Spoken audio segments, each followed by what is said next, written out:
নমস্কার। আমি আজকে একটা মটনের রেসিপি নিয়ে এসেছি। অ্যাকচুয়ালি এই রেসিপিটা আমি বানাচ্ছি যারা ব্যাচেলার ছেলে মেয়ে পড়াশোনা করে, নিজেরা রান্না করে খায় বা চাকরি করে, বা আজকালকার দিনে মেয়েরা বিয়ের পরেও চাকরি করে, তাদের সময় থাকে না। আজকালকার দিনে কেন, আমিও করেছি, সরি, মানে যারা চাকরি করে তাদের সময় থাকে না, চটজলদি রান্না। তো চটজলদি রান্নার জন্য আমি এখানে হাফ কেজি মটন নিয়েছি, দুটো বড় বড় টমেটো কেটে নিয়েছি, কিছুটা পেঁয়াজ কুচি, আর এখানে বাকি মানে দুটো বড় বড় হ্যাঁ তিনটে বোধহয় পেঁয়াজ নেওয়া হয়েছিল, তার মধ্যে দেড়খানে এখানে রেখেছি, বাকি দেড়খানে এখানে পেঁয়াজ, একটা বড় রসুন আর আদা আমি চপ করে রেখেছি, আর কিছুটা রসুন আমি গোটা রেখেছি। আমি এখন না, আগে মাংসটা আমি সেদ্ধ করব তার জন্য। আর এখানে নিয়েছি কটা ছোটো এলাচ আর কটা লবঙ্গ, আর এখানে আমি গোলমরিচ গুঁড়ো আছে, আমার দারচিনি গুঁড়ো আছে, সেটা আমি এখানে রেখেছি, আর একটু টক দই নিয়েছি। তো আমি আগে কি করব, এখন আমি কুকারে আগে সর্ষের তেল দেবো, অল্প, বেশি দেবো না, অল্প দেবো, এই 1 চামচের মতো দিলাম। দিয়ে এবার মাংসটা দিয়ে, আর মাংসটা দিয়ে লঙ্কা দিয়ে, লঙ্কা গুঁড়ো বা লঙ্কা পেস্ট যাই করুন আপনারা, লঙ্কা গুঁড়ো দিয়ে আর মাংসটা দিয়ে, আর এই যে গোটা রসুনটা রেখেছি, যে কোনো মাংস, সে চিকেনই সেদ্ধ করুন বা মটনই সেদ্ধ করুন, তাতে সবসময় রসুন দিয়ে সেদ্ধ করবেন, রসুন দিয়ে। তাতে কি হয়, যে একটা বোটকা গন্ধ, এসে বোটকা গন্ধটা চলে যায়। আমাকে একজন, অ্যাকচুয়ালি আমার এক চেনা জানা, আমার ছেলের মতোই বলতে গেলে, আমার যে আমি যে প্রোডাকশন হাউসে যে অভিনয় করি, যে প্রোডাকশন হাউসে আমি সিনেমা বা ওয়েব সিরিজ করি, সে আমাকে রিকোয়েস্ট করেছিল যে দিদি একটা চটজলদি মাংসের রেসিপি আমাদেরকে বলুন। তো তার জন্যই করা হচ্ছে। তো আমি এখন এটা মাংসটা ছেড়ে দেবো। এখন আমি পেঁয়াজ দেবো না, শুধু মাংস দেবো, আর লঙ্কা দেবো, লঙ্কা গুঁড়ো দেবো, মানে এমনি একটা যে একটু ঝাল লঙ্কা দেবো, একটু কাশ্মীরি মির্চি লঙ্কা দেবো, কারণ কি ওটা রং হওয়ার জন্য। আর ঝালটা আপনারা আপনাদের পছন্দ মতো দেবেন, আমি এখানে আমার পছন্দ মতো ঝালটা দেবো। দিয়ে নাড়িয়ে তারপরে আমি এটাকে সেদ্ধ বসাবো, 3-4টে সিটি দিয়ে দেবো। 3-4টে সিটি দিয়ে তারপরে আমি বাকি মশলা দিয়ে কষাবো।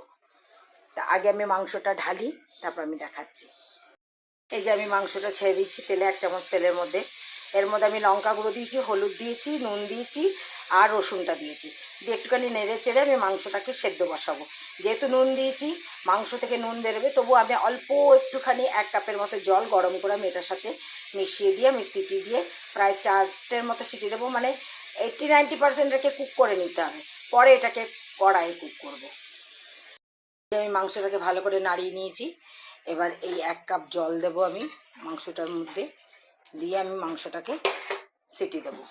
আচ্ছা, আমি এই মশলাটা যে আমি গোলমরিচ আর দারচিনি যে মশলা নিয়েছিলাম, তার মধ্যে আমি 1 চামচ ধনে পাউডার দিয়েছি, ব্যাস, আর কোনো মশলা নয়, এই মশলাতেই রান্না হবে।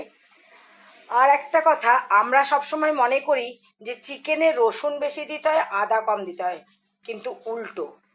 চিকেনে আদা বেশি দিতে হয়, রসুন কম দিতে হয়, এবং মটনে আদা কম রসুন বেশি। এটা আমি মুসলিম বাবুর্চিদের কাছ থেকে শিখেছি এই জিনিসটা। তাহলে মটনে আদা কম রসুন বেশি, চিকেনে আদা বেশি রসুন কম। আমার মাংসটা 5-6টা সিটি দিয়ে দিয়েছে, কারণ আমার 2-3টে সিটি ফুল আঁচে হয়ে গেছিলো, যার জন্য আমি একটু সিমে করে আবার 4টের মতো সিটি দিয়েছি। তো খুলে রাখাবো। এখন আমি পেঁয়াজ আর তেজপাতা ফোড়নে দিলাম, এবার আস্তে আস্তে আমি সব মশলাগুলো দেবো। এই যে আমি আমার আদা রসুন আর পেঁয়াজ যেটা গ্রেট করে রেখেছিলাম, সেটা মানে ইয়ে করে রেখেছিলাম, সেটা চপ করে রেখেছিলাম, সেটা দিয়ে দিলাম। এটা একটু ভাজা ভাজা হলে তারপর আমি মশলাটা দেবো। দইটা ফেটিয়ে রেখেছি ভালো করে, আর এলাচ আর দারচিনি আমি থেতো করে রেখেছি, তার টমেটোটা দেবো। আমি পুরো পেঁয়াজ দিইনি, কারণ আমি আরেকটা রেসিপি করব, মানে আরেকটা রান্না আমাকে করতে হবে আমার মেয়ের জন্য। মেয়ে মটন খায় না, তাই ওর জন্য একটা চিকেন ফ্রাইড রাইস করে দেবো। বেশি একটা কিছু খাটনি না ওটা, ভাতটা করে দেরাদুন রাইসের ভাত করব, করে আমি ওটা চিকেন একটু মশলা দিয়ে ভেজে, সবজি মশলা দিয়ে ভেজে আমি এটা ভাতটাকে ভেজে দেবো। চিকেন ফ্রাইড রাইসের জন্য আমি এই যে দেরাদুন রাইসের ভাত করছি, ভাতটা বসিয়েছি। এখানে চিকেন ছোটো ছোটো বোনলেস চিকেন ছোটো ছোটো করে কেটে রেখেছি, একটু আলু, একটু ফ্রোজেন সবজি ছিল সেটাকে জলে চুবিয়ে রেখেছি, আর এই যে পেঁয়াজ আর এই রসুন আদা চেয়েছে ওটা দিয়ে দেবো, আর কোনো মশলা দেবো না।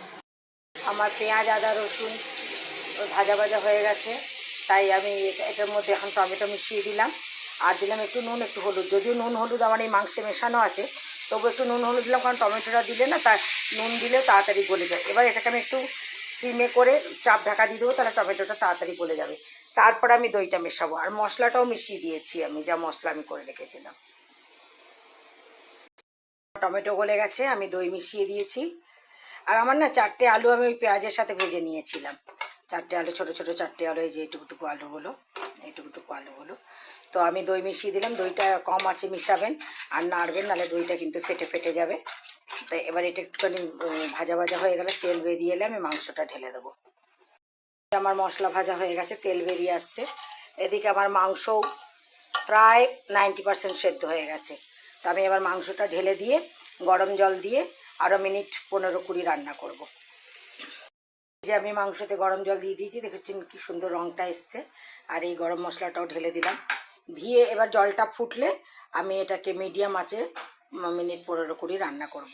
কারণ মাংস আমাদের প্রায় সেদ্ধ হয়েই আছে, ঠিক আছে? তাহলে চটজলদি আর বেশি ঝোল রাখবো না, একটু কষা কষা হবে, কারণ খাওয়ার অত লোক নেই। যাই হোক, আমি এটা এবারে ফুটে উঠলে আমি এটাকে মিডিয়াম আঁচে ঢাকা দিয়ে রেখে দেবো।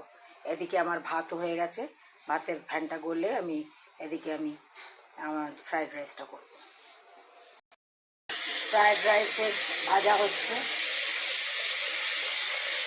এটার মধ্যে আমি আগে পেঁয়াজটা একটু ভেজে নিয়েছিলাম, তবে আদা রসুন সমস্ত তরকারি, আলু আর চিকেনটা একবারে ঢেলে দিয়েছি।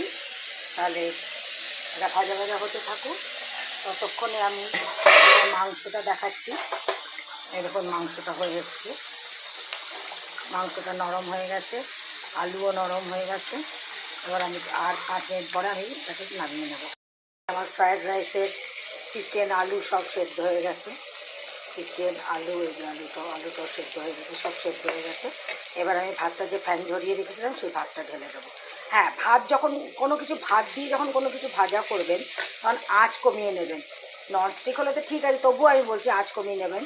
কারণ কি, তাতে কী হয়, ভাতটা নিচে লেগে যায় না। ভাত বা চিড়ে এগুলো দিয়ে কিছু করতে গেলে বা নুডলসটাও যখন বানানো হয় তখন আমি প্রথমে একটু আঁচটা কমিয়ে দিই, তারপরে বাড়াই।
এই যে আমার ভাতটা ভাজা হয়ে গেছে, এটার মধ্যে পেঁয়াজ আদা রসুন আছে, ভেজি আছে, গাজর, বিনস, ফুলকপি আছে, আলু আছে, চিকেন আছে।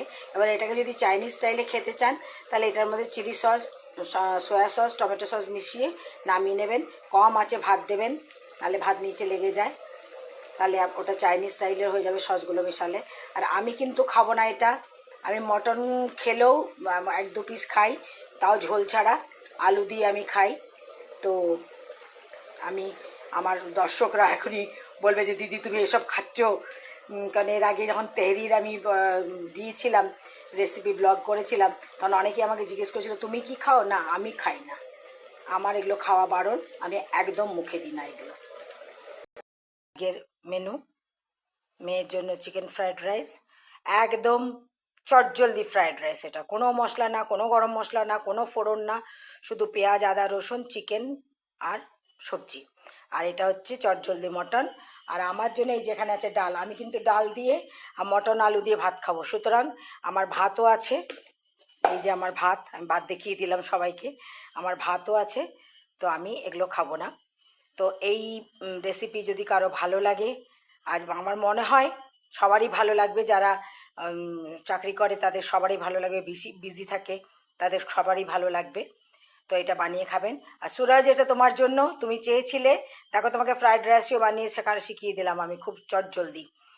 এবার কিন্তু দিদিকে বলতে পারবে না, এবার তোমার যে রেসিপি চাই সেটা বলে দিও। তাহলে এটা শুধু সুরাজের জন্য না, সবার জন্য, যেহেতু সুরাজ আমাকে রিকোয়েস্ট করেছিল তাই করলাম, এটা সবার জন্য, আমার সমস্ত দর্শকদের জন্য। ভালো লাগলে বানিয়ে খাবেন, লাইক শেয়ার করবেন, সাবস্ক্রাইব করবেন, আর অবশ্যই অবশ্যই কমেন্টস করবেন। আসি তাহলে, নমস্কার।